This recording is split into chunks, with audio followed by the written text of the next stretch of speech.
Salut à toutes, salut à tous et bienvenue dans cette nouvelle vidéo. Aujourd'hui, un retour d'expérience avec le Asus Zenfone 3 Max en version 5,5 pouces. Alors vous allez vite vous en rendre compte au cours de cette vidéo, j'ai vraiment beaucoup aimé ce smartphone de chez Asus. C'est vrai que c'est un smartphone un peu grand pour moi, d'habitude je les aime un petit peu plus petits, un petit peu plus compacts, mais malgré tout c'était une très bonne surprise. Je vais vous en dire un petit peu plus dans cette vidéo et surtout je vous encourage à aller lire mon test écrit qui sera beaucoup plus complet et qui est en ligne sur le site. Vous trouverez le lien juste en dessous de la vidéo. Voilà, je vous dis à tout de suite. Et nous revoici donc ensemble pour le retour d'expérience de ce fameux Asus Zenfone 3 Max. Donc je vais essayer de vous en dire un maximum pendant cette courte vidéo parce que c'est vrai que tout le monde n'a pas forcément toujours l'envie ou le temps d'aller lire le test écrit que je mets à votre disposition, qui est beaucoup plus complet, qui comporte des photos prises avec l'appareil, des vidéos prises avec l'appareil, et puis des photos et des vidéos de l'appareil en lui-même. Donc c'est vrai que ce Zenfone 3 Max en version 5,5 pouces, j'ai été très surpris, très agréablement surpris par cet appareil. Je ne m'attendais pas à ce que cet appareil me convienne autant, en tout cas au niveau de l'utilisation que j'en ai. J'ai passé un petit peu plus d'une semaine désormais avec ce Asus. J'avais eu auparavant un Zenfone 2 dans la version avec le processeur Intel 64 bits et l'écran 5,5 pouces et qui était à l'époque soi-disant un modèle très puissant. Et j'avais été déçu à l'époque de l'interface Zen UI, j'avais été déçu des performances de l'appareil qui était très lourd, très encombrant.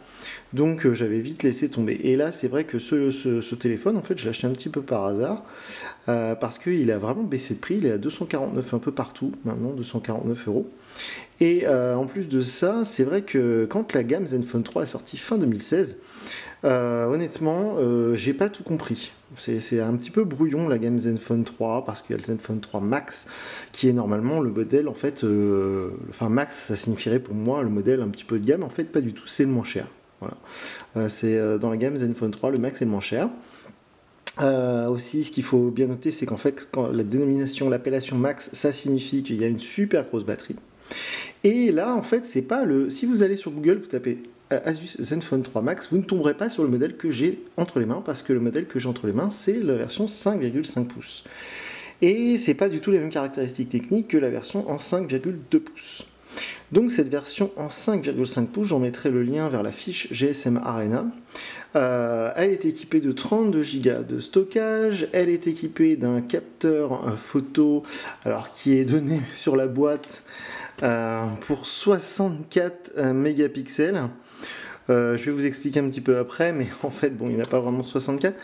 Il est doté d'un écran Full HD, il est doté d'une batterie 4100 mAh, il est doté d'un lecteur d'empreintes et il est doté aussi d'un processeur Snapdragon et de 3 Go de mémoire vive.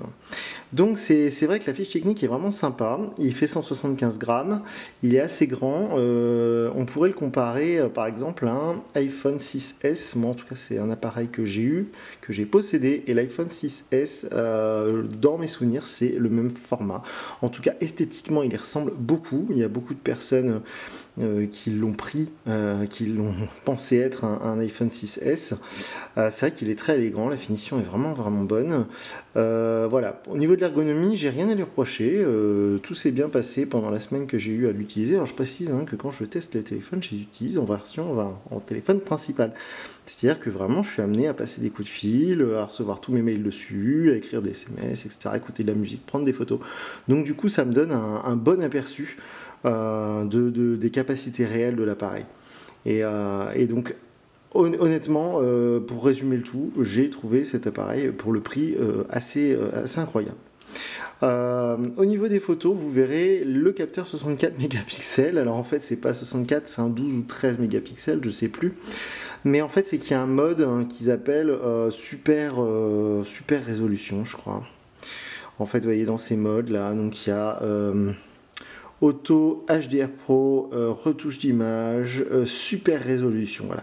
Et en fait, quand on met le mode super résolution, c'est qu'il prend plusieurs photos d'affilée et en fait, il en fait une seule avec plusieurs. Et donc, il cumule les mégapixels de plusieurs photos et à la fin, ça fait 64. Voilà, en gros c'est ça. Et sinon après, bon évidemment, c'est un capteur classique, hein, c'est pas un capteur double capteur comme on trouve sur les Huawei P8 ou ce genre d'appareil en ce moment. Mais le résultat photo est très bon. Vous verrez donc comment dire, des échantillons des photos que j'ai pu prendre avec cet appareil sur le test écrit, mais vraiment le résultat photo est très très bon. Il n'y a pas longtemps j'ai testé le Moto G5 qui était bien moins bon en photo. J'ai testé également il n'y a pas longtemps le P8 Lite 2017 que j'ai trouvé un petit peu moins bon que ce Zenfone 3. Et de la même manière au niveau de l'écran, c'est vraiment un écran que j'ai trouvé très très appréciable, très agréable. Hyper lumineux, très fin, voilà. Alors là j'ai mis le mode full, hein, c'est-à-dire que j'ai désactivé le mode automatique. Alors là vous voyez on a 5% de batterie, je vais vous en parler après, l'autonomie. Donc on va remettre le mode automatique, voilà, et la luminosité baisse terriblement. C'est pourquoi aussi il n'y a plus beaucoup de batterie, c'est parce que j'aime bien bloquer les écrans à leur luminosité maximum. Mais c'est vrai que c'est un écran de très très bonne facture, c'est du Full HD, donc c'est vrai que sur une grande dalle de 5,5 pouces comme ça, on aurait pu croire que le Full HD maintenant, avec l'apparition des écrans en 4K ou QHD ou ce genre de choses, non, non, mais franchement, c'est parfait. Je parle quelques instants des oreillettes qui étaient fournies avec, et on avait vu ces oreillettes lors du déballage du unboxing. Je me questionnais sur leur qualité sonore, parce que c'est vrai que visuellement, elles sont de bonne qualité. Et bien, qualité sonore, c'est top. C'est top, j'ai été très surpris aussi par ça parce que c'est des petites oreillettes qui sont même pas siglées, c'est pas vraiment de la marque. Mais franchement, elles offrent un super son, il y a des bonnes basses et tout, enfin j'ai été bluffé. En parlant des accessoires, il y a aussi cette petite chose que j'ai pris au déballage pour un adaptateur OTG. Pour ceux qui ne savent pas, un adaptateur OTG, ça permet de brancher une clé USB ou un disque dur externe sur son appareil Android et de lire les fichiers qui sont dessus. Chose qu'on ne peut pas faire évidemment avec iPhone ou iPad. Et ben non, je me suis trompé, c'était pas un adaptateur OTG, c'est une spécificité de ce Asus Zenfone 3 Max, c'est qu'en fait la batterie est tellement énorme, parce que c'est une batterie de 4100 mAh. Pour vous donner une idée, hein, il y a certains PC portables qui ont des batteries moins fortes en fait, hein, qui ont des batteries de plus petite capacité. Donc cette batterie est tellement incroyable hein, qu'ils ont donné cet accessoire qui permet en fait de recharger un appareil sur son téléphone, comme si c'était en fait une batterie externe. Voilà, donc j'avais jamais vu ça, je crois d'ailleurs que c'est l'un des seuls smartphones qui permet de faire ça.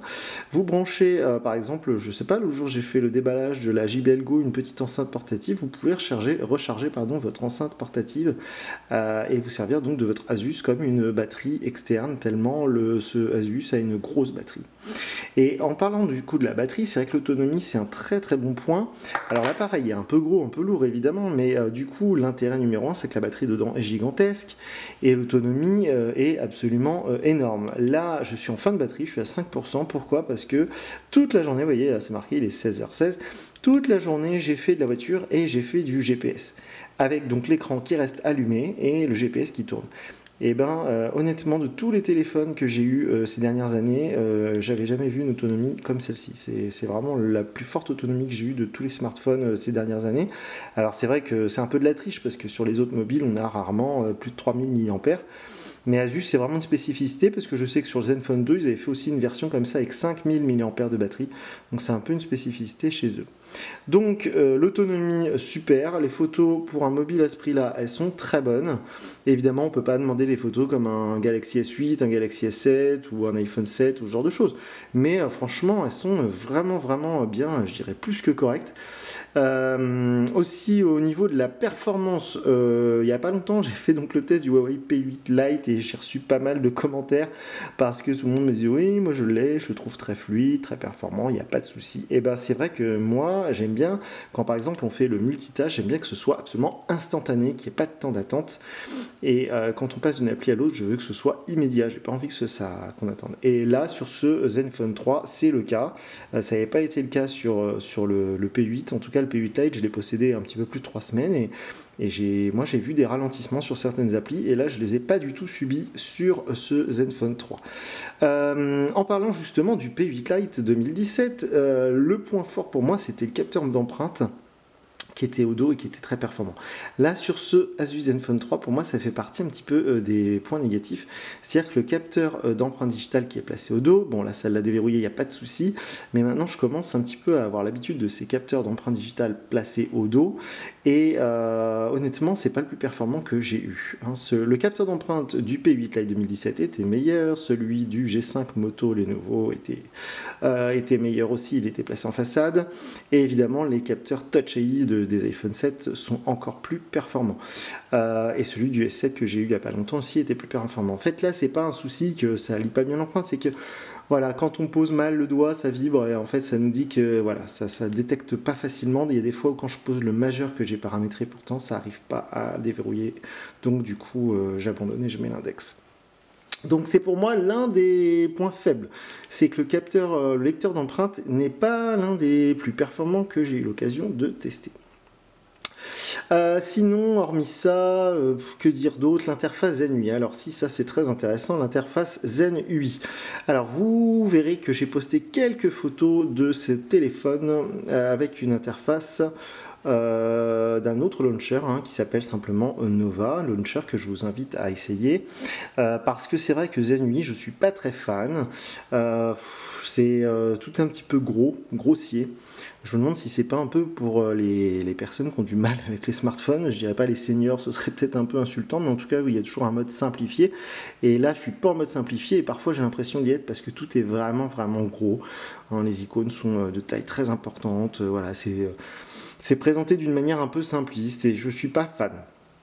Autant être sur Android, autant avoir quelque chose d'un petit peu plus geek, si j'ose dire. Par contre, l'interface est performante, il n'y a pas de souci.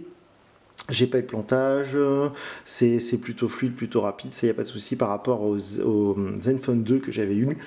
C'est bien plus performant sur ce modèle et effectivement, donc là on est en Android 6.0, 6.0.1, quelque chose comme ça. On va aller voir ensemble.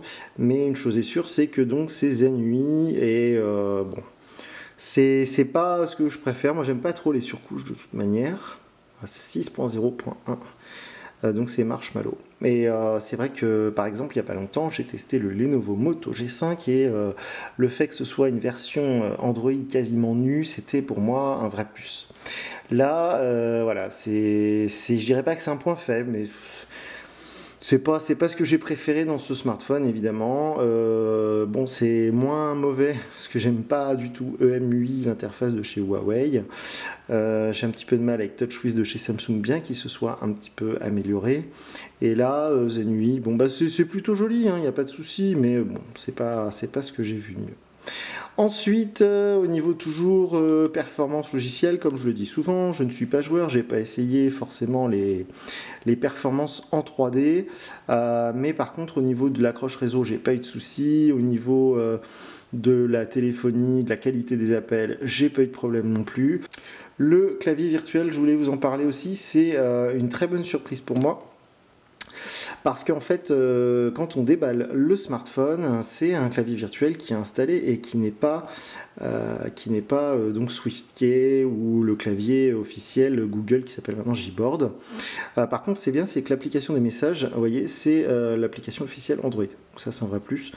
Donc oui, le clavier qui est dedans, j'ai été très surpris, il est de très bonne qualité. Le clavier qui est préinstallé, le clavier virtuel, c'est un clavier développé, je pense, par Asus. Et en fait, c'était l'un des plus pour moi. D'ailleurs, la saisie de texte en général sur cet appareil est très bon du fait que l'écran soit très large. Donc ça, c'est évidemment en plus un point appréciable.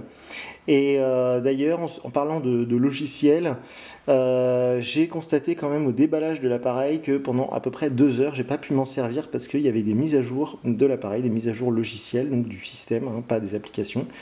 Et il y en avait un bon paquet. Et à chaque fois qu'il y en a une qui réussissait à s'installer, parce que c'est très long, mais il y en avait une deuxième qui arrivait, une troisième, donc ça c'était un petit peu frustrant. Ça fait un peu comme quand on achète les jeux maintenant sur Xbox One ou sur PS4 et qu'on attend 107 ans pour pouvoir lancer le jeu parce qu'il y a des mises à jour. Donc là, ça m'a fait un petit peu pareil, donc je voulais vous le signaler, ça peut être quelque chose d'assez embêtant. C'est du micro USB évidemment. Donc le temps de charge, il n'y a pas de charge rapide, le temps de charge est un petit peu long du fait que c'est une grosse batterie. Le chargeur fourni, c'est un 2 ampères, mais malgré tout, voilà, faut attendre quelques heures pour que la batterie soit remplie à 100%. Voilà, je crois que j'ai un petit peu fait le tour de toute manière, hein, je le répète souvent, mais ce sera bien plus complet sur mon test écrit. Mais voilà, c'était simplement pour vous faire part de mon expérience. C'est un écran en 2,5D, donc la finition ressemble beaucoup à un iPhone. Et la finition est très bonne, et la prise en main est très bonne, et honnêtement, voilà, c'est vraiment un coup de cœur. Je ne m'attendais pas du tout à ce que ce smartphone Android de chez Asus me plaise autant. C'est vraiment une belle surprise. J'ai pas testé les autres smartphones de la gamme Asus Zenfone 3. Je devrais d'ailleurs peut-être m'y intéresser parce que j'espère qu'ils seront encore meilleurs que celui-ci. Voilà, j'ai pas grand chose du coup à lui reprocher, hormis le problème du lecteur d'empreintes qui est pas toujours le plus réactif du monde. Mais sinon, hormis ça, vraiment, pour moi, c'est du tout bon. Pas de souci. Bon, il n'y a pas de certification IP68 ou IP67. Évidemment, dans ces prix-là, ça n'existe pas, donc il ne faudra pas le faire tomber dans l'eau. Mais honnêtement, j'ai rien eu à lui reprocher pendant toute la semaine où je l'ai utilisé. Donc je vous le conseille vivement. Voilà, n'hésitez pas si vous avez des questions, mettez vos commentaires sous la vidéo, j'essaierai d'y répondre. Et puis sans ça, c'est à peu près tout.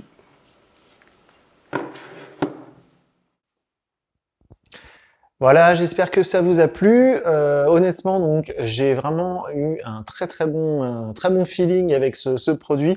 Je vous conseille vivement, si vous étiez dans l'hésitation d'un achat et si vous hésitiez par exemple avec un autre modèle dans les mêmes tarifs, je vous encourage à succomber parce que vraiment c'est un très bon rapport qualité-prix et vraiment une très bonne surprise pour moi. Je m'attendais pas du tout à être si agréablement surpris par j'allais dire ce petit Asus, mais non ce gros Asus parce que c'est vrai que le format est assez imposant.